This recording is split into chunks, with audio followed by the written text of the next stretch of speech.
दोस्तों, जहाँ पति पत्नी होते हैं ना, वहाँ न करते भी किसी न किसी बात पर वाद विवाद हो ही जाता है। और पति पत्नी ही क्यों, खुद पति पत्नी शब्द तक विवाद से परे कहाँ है।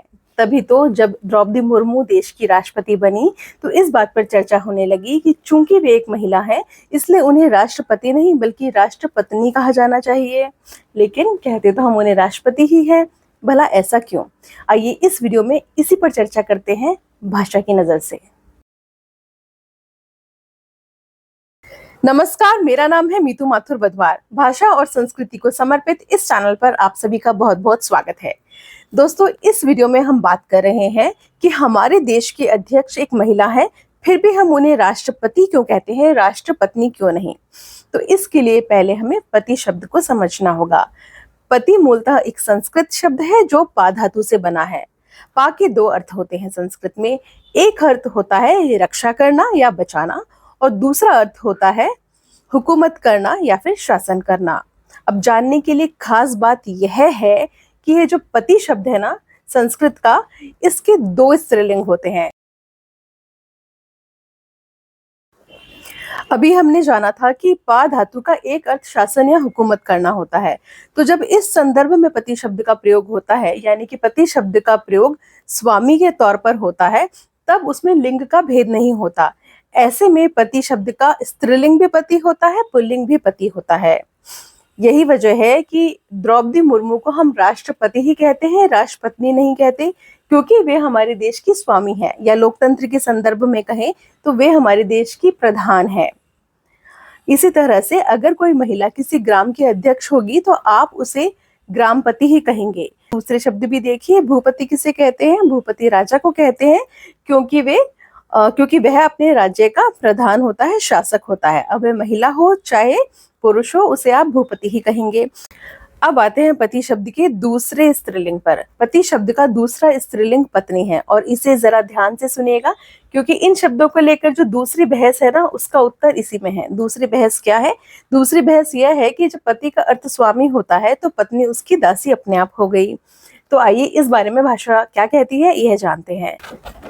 संस्कृत के सबसे बड़े व्याकरण पाणिनि ने एक सूत्र दिया था। वह सूत्र था पत्युर्नो यज्ञ संयोगे, अर्थात जब यज्ञ में सहभागिता की बात हो तो पति शब्द में न प्रत्यय लगेगा और पत्नी शब्द बनेगा। यज्ञ आदि में पति के साथ कौन बैठता है?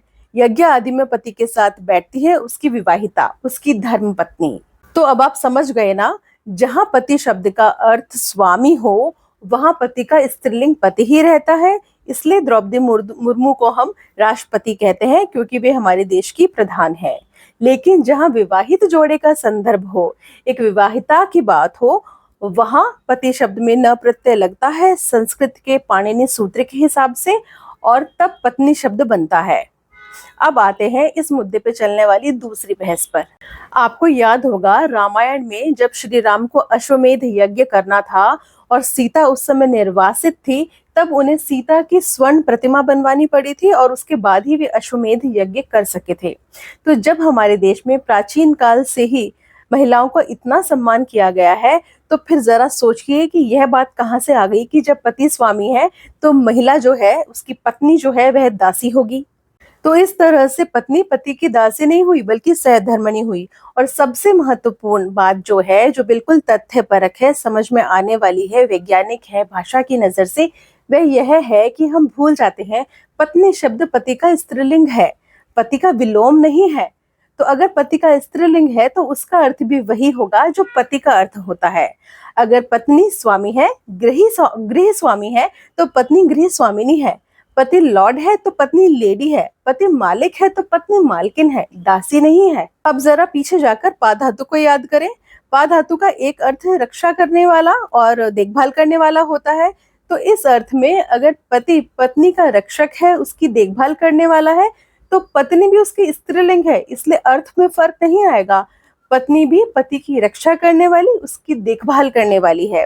तो पति पत्नी परस्पर एक दूसरे की रक्षा करने वाले, एक दूसरे के रक्षक और एक दूसरे का ख्याल रखने वाले हैं। और इतिहास तो साक्षी है ही इस बात का कि किस तरह से समय समय पर पत्नियों ने अपने पतियों की रक्षा की है और पतियों ने अपनी पत्नियों की।